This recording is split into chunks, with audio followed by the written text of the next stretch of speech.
অদম্য টি-20 কাপের আজ ফাইনাল, দুর্বার একাদশ ভার্সেস ধূমকেতু একাদশ।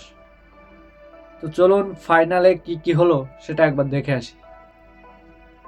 ধূমকেতু একাদশের ব্যাটিং: সাইফ হাসান 44 বলে 79 রান, তানজিদ হাসান 54 বলে 88 রান, লিটন 7 বলে 15 রান, পারভেজ হাসান ইমন 2 বলে 5 রান, তহিদ হৃদয় 13 বলে 13 রান।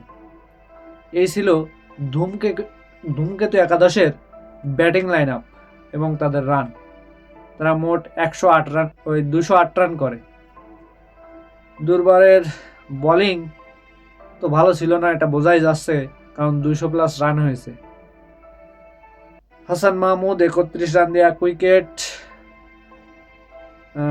সাইফুদ্দিন 40 রান দিয়ে 1 উইকেট, আলী ইসলাম 33 রান দিয়ে 1 উইকেট।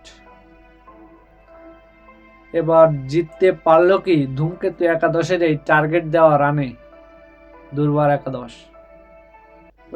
হাবিবুর রহমান সোহান 27 বলে 67, অসাধারণ ইনিংস। মিরাজ 2 বলে 0, নাজমুল হোসেন শান্ত 11 বলে 7 টেস্ট, নুরুল হাসান সোহান 35 বলে 54, আফিফ হোসেন ধ্রুব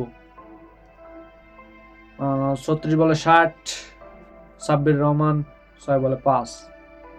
তো তারা জিততে পারেনি, 201 রানের মধ্যে সীমাবদ্ধ থেকেছে। ফাইনাল জিতে গেল ধূমকেতু একাদশ।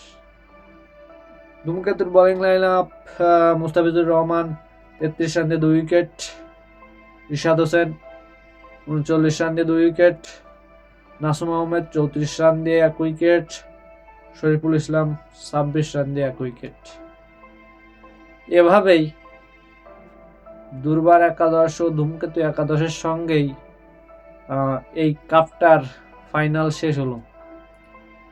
বাংলাদেশের আর ওয়ার্ল্ড কাপ খেলা হলো না। এই নিয়ে সন্তুষ্ট থাকতে হবে বাংলাদেশকে, যে একটা তো খেলেছি, ওয়ার্ল্ড কাপ খেলতে পারিনি, তাতে তো কি হয়েছে। তো বাংলাদেশের মানুষ এটা বেশি দেখবে না, ওয়ার্ল্ড কাপ চলছে ওইটাই দেখবে, সে বাংলাদেশ থাকুক আর না থাকুক। তারা ওইটাই দেখবে যে বাংলাদেশ ছাড়াও টি-20 ওয়ার্ল্ড কাপ চলছে, বাকি দলগুলো খেলছে, তারা তাই দেখবে। বাংলাদেশ থাকলেও তাদের কিছু যায় আসে না, না থাকলেও তাদের কিছু যায় আসে না। থাকলে বাংলাদেশের পক্ষে থাকতো, না থাকলে অন্য দলের খেলা দেখবে। তো আপনাদের কি মতামত এটা জানাবেন কমেন্ট বক্সে, লাইক অ্যান্ড সাবস্ক্রাইব করবেন।